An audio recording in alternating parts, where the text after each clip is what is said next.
शिवसेना खरी चोरांची नाही, खरी शिवसेना आणि खऱ्या अर्थानं शेतकऱ्यांना स्वाभिमान शिकवणारी स्वाभिमानी शेतकरी संघटना व मित्र पक्षाचे सर्व अधिकृत उमेदवार तर सर्व मतदार यांना एकदा जोरदार टाळ्यांच्या गजरात मी आपलं सगळ्यांचं स्वागत करतो। मी सर्वांचं नाव घेणार नाही, कारण की सगळ्यांचं नाव तुमच्या मनात आहे। जास्त वेळ बोलणं सभेमध्ये उचित नाही आणि म्हणून विदर्भातून मी इथं आलोय। का आलोय, कशासाठी आलोय, काय फक्त प्रचार करण्यासाठी आलोय का? तर मला वाटतं नाही। प्रचार हा मत द्या असं मागण्यासाठी सुद्धा मी आलेलो नाही, परंतु मत कुणाला द्या, कसं द्या, कशासाठी द्या आणि त्याच्यातून काय घडणार आहे हे सांगण्यासाठी मी इथं आलेलो आहे। लक्षात घ्या सगळ्यात पहिले। अर्थात आमच्या काँग्रेसचे नेते सन्माननीय प्रदेश सरचिटणीस माननीय बळसकर साहेबांनी सांगितलंय की कुठल्या घटनेअंतर्गत, कुठल्या कलमाअंतर्गत नदीचं पाणी काय झालं, ते कसं वाईट केलं गेलं, कसं दूषित केलं गेलं आणि मग एवढ्या खेड्यांमधलं पाणी, कंपनीचं पाणी त्या संपूर्ण केमिकल त्या नदीत जातं, ते पाणी खराब होतं आणि मग त्याच्यातून आजार जन्माला येतात आणि मग त्यामधनं आपल्या सगळ्यांचं भविष्य हे अंधारात चाललं जातं। मी तुम्हाला सांगतो, लहानपणी एखाद्या मुलाला जर शुद्ध पाणी मिळालं नाही, शुद्ध अन्न मिळालं नाही तर भविष्यात तो कमजोर झालेला। आता मी 28 वर्षाचा आहे, धडधाकड दणकट आहे, कधी ऍसिडिटी नाही, कधी काही नाही, कारण की मी शेतकऱ्याचा पोरगा आहे, कष्टकऱ्याचा पोरगा आहे। मातीत पिकतं तेच माझ्या ताटात येतं, तेच माझ्या पोटात जातं, म्हणून मजबूत शेतकऱ्याचा मी पोरगा आहे। आज आपल्या सगळ्यांना हे लक्षात घेतलं पाहिजे की निवडणुकीच्या अनुषंगाने लोक येतील आणि म्हणतील की दादा नोट लो वोट दो। आता तसं देशात चालूच आहे, पैशांचा भडीमार, इकडून पैसे टाकले रे की तिकून मत आले रे। पण त्यावेळेला मी तुम्हाला सांगितलं पाहिजे की मी विदर्भातला आहे, मी गाडगे बाबांच्या गावाच्या बाजूचा माणूस आहे आणि राष्ट्रसंत तुकडोजी महाराज नावाचा संत विदर्भात होऊन गेला आणि त्या राष्ट्रसंत तुकडोजी महाराज सांगतात की मत हे दुधारी तलवार वापरणा करता बरोबर शेवटी आपलाच वार उलटतो आपणावर शेवटी। मत हे दुधारी तलवार आहे, चांगल्या माणसाला दिलं तर त्याचा चांगला उपयोग आणि बाहेरून आलेल्या पैशाचा वापर करणाऱ्या अशा लोकांना तुम्ही जर दिलं तर काय होईल? आज मुंबईमध्ये कुणाची सत्ता बसली मला इथं बोलायचं नाही, परंतु मुंबई कशी हातातून चालली, बाहेरची लोक येऊन मुंबईला काबीज करतायत आणि महाराष्ट्राचं काळीज काढू पाहतायत। आज तुमच्या गावाचं काळीज हे अब्दुल लाट या गावातील उमेदवार तुम्हाला मिळालेला आहे। मी त्याच अनुषंगाने बोलणार आहे। मला तरी आनंद झाला, मी आजपर्यंत अनेक प्रचार सभा केल्या, परंतु अनेक प्रचार सभेमध्ये उमेदवाराचं शिक्षण काय माहिती नाही, उमेदवार करतो काय माहिती नाही, परंतु आज जिल्हा परिषदेच्या उमेदवार म्हणून उभ्या असणाऱ्या तुम्हाला मिळणारं येणारं नेतृत्व, तुमची सेवा करण्याची संधी तुम्ही अशा व्यक्तीला देणार आहात जे स्वतः एमए पॉलिटिकल झालेले आहेत। पॉलिटिकल सायन्स किती महत्वाचा विषय आहे। दुसरे पंचायत समितीचे उमेदवार आहेत आमचे काँग्रेस पक्षाचे अभिजित मोहिते साहेब। अभिजित दादा, मला आनंद झाला की जिथं एमएसडब्ल्यू मध्ये सहसा नोकरी भेटत नाही, एमएसडब्ल्यू करून करायचं काय? एमएसडब्ल्यू म्हणजे समाजकार्य, समाजकार्याचं शिक्षण कसं केलं पाहिजे, समाजकार्य, समाजाची सेवा कशी केली पाहिजे यासाठीचं शिक्षण ज्या माणसानं घेतलं तो आज तुम्हाला उमेदवार म्हणून मिळालेला आहे, अभिजित मोहिते साहेब म्हणून। बघा ना, एकीकडे एमए पॉलिटिकल म्हणजे राजकारणाचा वापर कसा करावा, दुसरीकडे त्यामध्ये समाजकारणाची घालमेल घालून व्यवस्थितरित्या पंचायत समितीच्या योजना तुमच्यापर्यंत कशा पोहोचवल्या पाहिजे यासाठी अभिजित दादा सारखा माणूस आहे। आणि याही पलीकडे जो एक माणूस तुमच्यामध्ये आहे, ते राष्ट्रसंत तुकडोजी महाराज म्हणतात की शिक्षकांचे आदर्श ठेवून पुढे विद्यार्थी घडतील चहूकडे, तेव्हा राष्ट्र होईल तेजस्वी। आम्ही साने गुरुजी पाहिले, आज आम्हाला त्याच साने गुरुजींचा आदर्श वारसा राजकारणात येताना दिसतोय। म्हणून तुम्हाला माझी विनंती आहे की एके वेळेला आपण मतदान करत असताना विचार करा आणि शिकलेला माणूस, विद्यार्थ्यांना शिकवणारा माणूस, मुलांना घडवणारा माणूस, भविष्य निर्माण करणारा माणूस म्हणून तुमच्याकडे बाळसिंग राजपूत साहेब MA BEd झालेला माणूस आहे. शिक्षक असणारा व्यक्ती जर राजकारणात उतरत असेल तर शिक्षकाची बुद्धिमत्ता आणि विद्यार्थ्यांना घडवण्याची शक्ती ही जर एकत्रित आली तर मला वाटतं खऱ्या अर्थानं तुमच्या प्रभागाचा, तुमच्या क्षेत्राचा विकास झाल्याशिवाय राहणार नाही. मी या 3 महत्वाच्या उमेदवारांच्या विषयी बोललो. ही 3ही लोक फार महत्वाची आहेत आणि इतकं चांगलं पॅनल ज्यांनी पॅनल बसवलं त्यांचे मनापासून धन्यवाद. अन्यथा आमच्यासारखी प्रचार करायला लोक जातात आणि काय प्रचार करावं हेच कळत नाही. आता ज्यांनी पॅनल बसवलंय त्यांचे मी धन्यवाद मानतोय, पण आजच साहेब मी धन्यवाद मानतो या सगळ्या मतदारांची. 7 तारखेला मतदान आणि 9 तारखेला गुलाल याच झेंडा चौकात फडकणार आहे. येणार ना गुलाल? येणार का?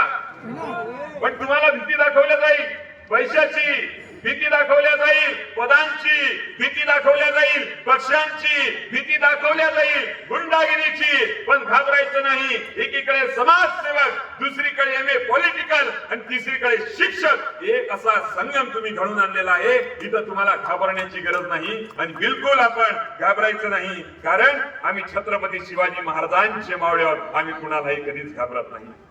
आणि म्हणून महाराजांवरती आपण ऐकलंय, भीतीनं मा तुझी मुडी ही गडगडणाऱ्या नभा, आसमानाच्या सुलतानीला जबाब देती जिभा, सह्याद्रीचा सिंह गरजतो,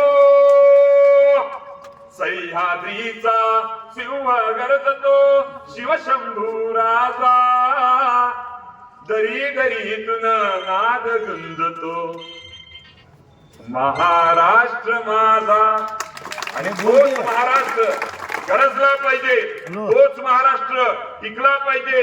तुम्हाला सांगतो की असे उमेदवार तुम्हाला भेटले की हा देश स्वातंत्र्य होत होता आणि स्वातंत्र्य होत असताना या देशाची घटना डॉक्टर बाबासाहेब आंबेडकरांनी लिहिली. शिकलेला माणूस, या घटनेची उद्देशिका पंडित जवाहरलाल नेहरूंनी लिहिली. शिकलेला माणूस, या देशाला भेटलेला गांधी.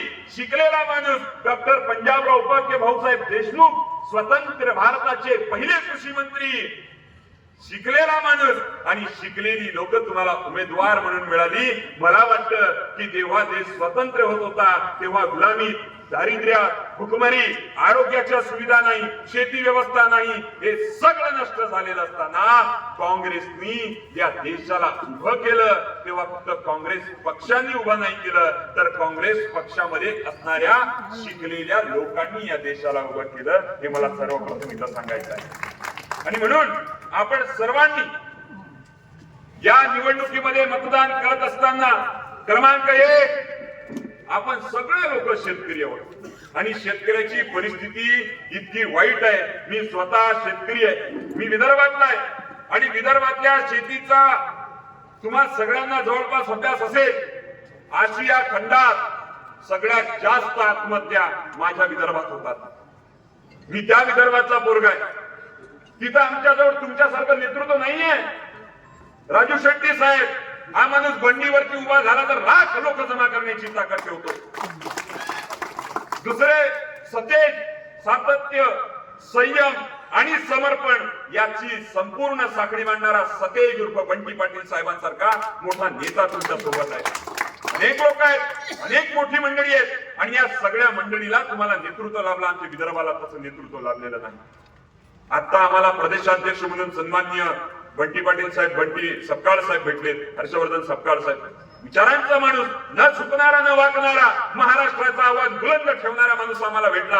आता तुम्हाला सुद्धा इथं त्याच पद्धतीनं शेतीच्या समस्या मांडणारी लोक तुम्हाला सभागृहात पाठवायची आहे. आज शेतकऱ्याची परिस्थिती अशी जशी वेळ्यामध्ये पन्हाळा आहे. एक कवी शिवाजी महाराजांना सांगतो, राजा इथली शेतकऱ्यांची परिस्थिती अशी जशी वेड्यामध्ये पन्हाळा आहे. 12 महिने 13 त्रिकाळ याच्या जीवनामध्ये उन्हाळा आहे. राजा चुकूनही बघू नका इथली परिस्थिती कशी आहे. विषासाठी पैसा नसला तर घरच्या झाडाला फाशी आहे. व्याजाने व्याज वाढत जात तरी विचारतो हप्ते का थकवतो. चला नाराज तुम्हाला तुमचा महाराष्ट्र दाखवतो. चला नाराज तुम्हाला तुमचा महाराष्ट्र दाखवतो. या छत्रपती शिवरायांचा महाराष्ट्र, त्या महाराष्ट्रात शेतकऱ्यांची लढाई लढावी लागते. गवताची गाडी गहाण ठेवणारा माझा छत्रपती, तरी इथं माझं काय, उभं स्वराज्य रयतेच्या मालकीचं, माझं काहीच नाही असे म्हणणारे माझे छत्रपती शिवाजी महाराज. आणि आज अख्खा शेतकरी समाज व्यवस्थेनं गुलाम करून ठेवण्याच्या परिस्थितीवर आणलेला आहे. तेव्हा लढणाऱ्या या लोकांना साथ देणं ही आपल्या सगळ्यांची गरज आहे. इथल्या शेतीच्या समस्या असतील, पाण्याची समस्या असेल, योजना, तुम्ही बघा, ही निवडणूक विधानसभेची नाही, लोकसभेची निवडणूक नाही, ही निवडणूक पंचायत समिती आणि जिल्हा परिषदेची निवडणूक आहे. म्हणजे राष्ट्रसंत तुकडोजी महाराज म्हणतात की गाव हा विश्वाचा नकाशा. काय म्हणतात? गाव हा विश्वाचा नकाशा, गावावरन देशाची परीक्षा, गावाची भंगता अवदशा येईल देशा. देशाला जर भंगवायचं असेल तर गावाची अवदशा झाली पाहिजे. जर गावाची अवदशा झाली नाही तर देश कधीच भंगणार नाही. गाव हे विश्वाचा नकाशा आहे. आज तुमच्या गावातला उमेदवार आहे आणि तुमच्या सगळ्यांची जबाबदारी आहे की गावाला विश्वाचा नकाशा बनवायचं. बनवणार का? नक्की. आणि म्हणून तुम्हाला इथल्या ज्या योजना येतात त्या योजना जिल्हा परिषद आणि पंचायत समितीच्या माध्यमातून त्या अंमलबजावणी केल्या जातात. केंद्रात तयार होणाऱ्या योजना, राज्यात तयार होणाऱ्या योजना आणि जिल्हा परिषद म्हणजे मिनी मंत्रालय. आणि या मिनी मंत्रालयात तयार होणाऱ्या योजनांच्या अंमलबजावणीसाठी या लोकांची निवड तुम्हाला करायची आहे. आता मला तुम्हाला साधा प्रश्न विचारायचा आहे की आता मी तुमच्या या गावात आलो, एक रूम भाड्यानं घेतली, ही रूम मी माझ्या घरासारखी जपणार का? त्या भिंतीवर काहीतरी काढणार, खिळास ठोकणार, पंखा कसा झाला, मळलं गिळलं, काही मी काळजी करणार का? नाही करणार. म्हणून बाहेरून येणारा उमेदवार तुमच्या गावाला तितकं व्यवस्थित ठेवेलच असं नाही. म्हणून तुमच्या सगळ्यांची जबाबदारी आहे की गावातल्या उमेदवाराला निवडून दिलं पाहिजे.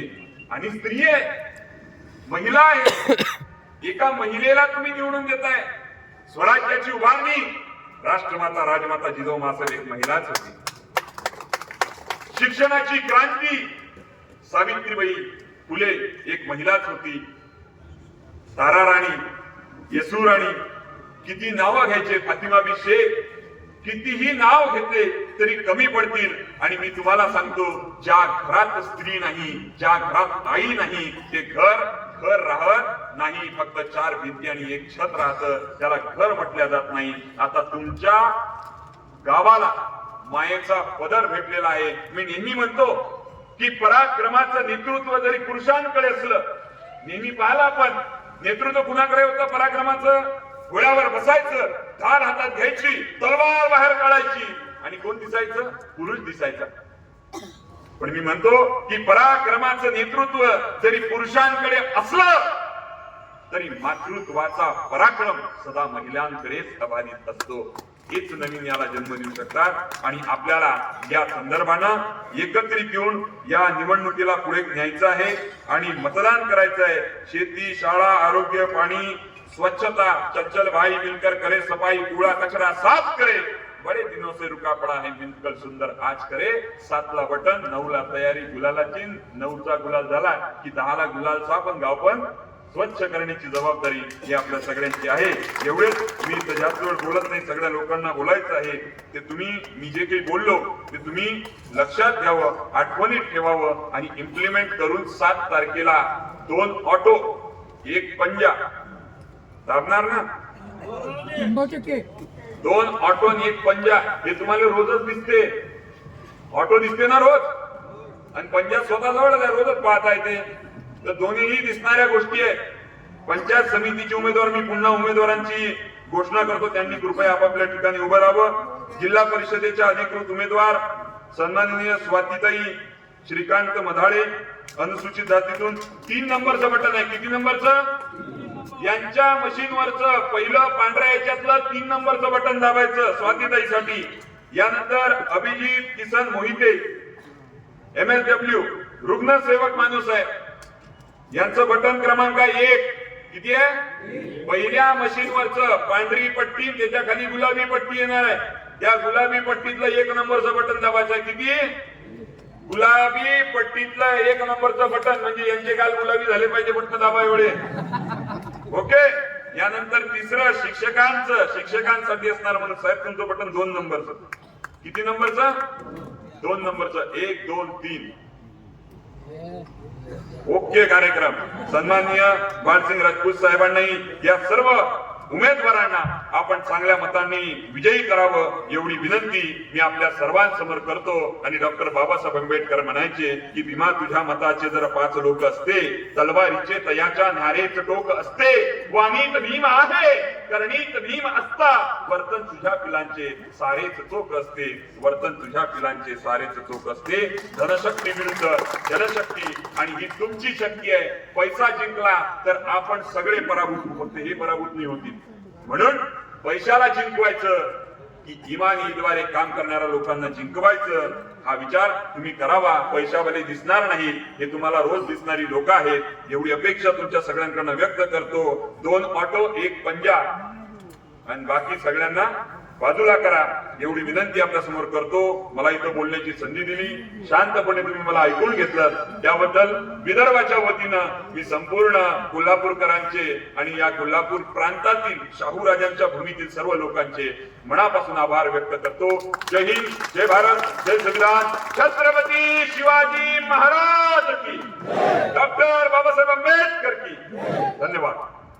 धन्यवाद साहेब. यानंतर सर्व नगरपालिकेचे स्वीकृत सदस्य